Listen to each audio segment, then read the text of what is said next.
ہمارے MBBS میں ایک سبجیکٹ ہے ایمبریولوجی. اس سبجیکٹ کو کہتے ہیں کہ جس میں ہم بینگ اے ڈاکٹر جب ہم میڈیسن پڑھ رہے ہوتے ہیں تو ماں کے رحم میں بچہ کیسے ڈیولپ ہوتا ہے. ڈیولپمنٹل سٹیجز آف ایمبریو، وہ 9 مہینے رب العزت ایک نئی زندگی کو ماں کے رحم میں کیسے تخلیق کرتا ہے. یہ پورا سبجیکٹ ایمبریولوجی کہلاتا ہے. میڈیسن کے اندر باقاعدہ پورا ایک الگ سبجیکٹ جو ہم پڑھتے ہیں، اور ڈیفینیٹلی پڑھنا ہی پڑتا ہے کیونکہ میڈیسن ہے ہی انسان، علم طب. ایمبریولوجی کا گاڈ فادر، ایمبریولوجی کا انوینٹر، ایمبریولوجی کا بہت بڑا مصنف جس کی کتب ہم میڈیکل کالج کے اندر ایز اے ٹیکسٹ بک پڑھتے ہیں، اس کا نام ہے ڈاکٹر کیتھ ایل مور. ڈاکٹر کیتھ ایل مور 80-70 کے آخر میں، 80 کی شروعات کی دہائی کے اندر ڈاکٹر کیتھ ایل مور جو ایمبریولوجی کا گاڈ فادر ہے، وہ سعودی عرب اور جامعۃ الازہر مصر کے دورے کرتا ہے، اور وہاں اس کو انگلش میں قرآنک ریسیٹیشن سننے کو ملتی ہے جس میں کہ وہ سن کے دنگ رہ جاتا ہے. قرآن سنتا ہے انگلش کے اندر اور وہ دنگ رہ جاتا ہے. وہ تھوڑی دیر اس نے نیریٹ کیا اپنا یہ واقعہ پورا، اب تو خیر دنیا میں نہیں ہے. وہ کہتا ہے کہ میں دنگ رہ گیا وہ انگلش ریسیٹیشن سنتے ہوئے قرآن کی، اور میں نے روکا قاری کو سعودیہ میں بھی اور جامعۃ الازہر میں کہ یہ کیا پڑھ رہے ہو تم. اس نے کہا ہماری آسمانی کتاب ہے، ہماری دینی کتاب ہے، قرآن مجید ہے. اس نے کہا اس قرآن مجید کے اندر یہ کچھ پوچھا، یہ قرآن مجید کتنی پرانی کتاب ہے؟ کہا 14 سال پہلے رسول اللہ صلی اللہ علیہ وسلم کے سینے مبارک پہ اس قرآن کو نازل کیا گیا. جس سینے کی قسمیں کھائیں گے، جو سینہ بھرا ہوا علم سے، جن کو وہ کچھ پتا تھا جو پہلے ہو چکا تھا، اور جن کو وہ کچھ پتا ہے جو آگے ہونا ہے. وہ ڈاکٹر بولتا ہے کہ یہ جو کچھ تم نے قرآنی آیات پڑھی ہیں اس میں تو بچے کی نشو و نما کے مختلف درجے بتائے گئے ہیں کہ پہلے ایک بچہ کس شکل کا ہوتا ہے. میں نے اس پہ پورے لیکچر کنڈکٹ کیے تھے ایک مسجد میں.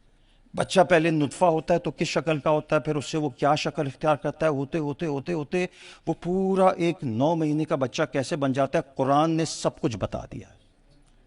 اس ڈاکٹر کیتھ ایل مور کے پتہ ہے کیا الفاظ تھے؟ اس نے کہا کہ آپ عجیب قوم ہو، تمہارے نبی نے تو 1400 سال پہلے سب کچھ تمہیں قرآن میں بتا دیا، تم نے کھولنے کی توفیق نہیں ہوئی. ایمبریولوجی کا گاڈ فادر تو کوئی مسلم ڈاکٹر ہونا چاہیے تھا. یہ تو آج ہم جب الٹرا ساؤنڈ وغیرہ کی ریسرچ پہ پہنچ گئے اور ہم نے کھول کے اندر دیکھا کہ ہوتا کیا ہے، تو ہم نے یہ پورا علم کریٹ کیا جس کو ایمبریولوجی کہتے ہیں. تمہیں تو قرآن مجید نے 14 سال پہلے بتا چکا تھا. فیوچر پرسپیکٹو پتہ ہے کیا ہے؟ فیوچر پرسپیکٹو میں آپ کو عرض کرتا ہوں کیا ہے. یہ نوجوان جوگ دا جوگ اسلام کی طرف واپس آ جائیں گے. اس تفسیر کے اندر آسان زبان میں وہ تمام نکات اٹھائیے قرآن کے جو قرآن نے دنیا جہاں کے علوم کے اوپر بتا دی. اس میں فزکس بھی ہے، اس میں کیمسٹری بھی ہے، اس میں ایمبریولوجی بھی ہے، اس میں اسٹرانومی بھی ہے، اس میں اسٹرالوجی کے اوپر. اب تک یہ بات ڈسکور ہو چکی ہے کہ قرآن کے اندر دنیا جہاں کے کچھ نہیں تو کچھ نہیں 9999 علوم موجود ہیں. Imagine categories and headings. ہم نے اس قرآن کو محض اسلامک کتاب بنا کے ایک اسلامک پرسپیکٹو میں بس اتنا رکھ لیا کیونکہ مر گیا تو سوئے میں کھول لی، یا کسی دکان کا افتتاح تھا تو وہاں فاتحہ خوانی کروا دی. یہ کتنا بڑا خزانہ تھا اور ہم نے کیا کیا اس کتاب کے ساتھ. تو جو کچھ ہو رہا ہے ہمارے ساتھ ہم اس کے حقدار ہیں نا. جہاں کھڑے ہو گئے آ کے کہ وہ اقوام ہم پہ حکومت کر رہی ہیں جو آج سے صرف 200 سال پہلے جنگلوں میں آوارہ پڑی پھرتی تھی، آج وہ ہم پر حکومت کر رہی ہیں. ناسا کی لائبریریز کے اندر قرآن کی انگلش ریسیٹیشنز موجود ہیں. وہ جب علم فلکیات پہ کوئی تحقیق کرتے ہیں وہاں خاموشی سے اندر یہ بات موجود ہے. مشہور ہے، میرے ایک دوست نے مجھے بتائی، کہا ڈاکٹر صاحب وہاں وہ انگریزی کی ریسیٹیشنز قرآن کو وہ ناسا کے سائنٹسٹ کھول کے ویریفائی کرتے ہیں کہ آیا جو کچھ ہم نے فلکیات پہ تحقیق کیا قرآن میں مل رہی ہے تو سچ. اور ہم وہ اندھے ہیں کہ جن کو وہ علم دیا گیا تھا ہم نے بند کر کے یہاں رکھ دیا. زیادتی تو ہم نے خود کی ہے نا اپنے ساتھ.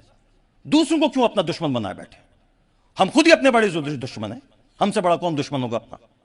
اس تفسیر کے اندر ڈاکٹر صاحب سے میری گزارش ہے، اور اس میں جو میں آپ کے کام آ سکا، سائنٹیفک نکات ڈالیے کھول کھول کے اس طرح سے کہ دیکھو اے دنیا والوں، جو تم آج بتا رہے ہو دنیا کو قرآن نے 14 سال پہلے بتا دیا تھا. یہ اس کا فیوچر پرسپیکٹو ہے. یہ انسٹیٹیوشن ہے آپ کے پاس، کام کریں اس کے اوپر، بنائیں ادارہ، کھول دیں اس کے علم کو.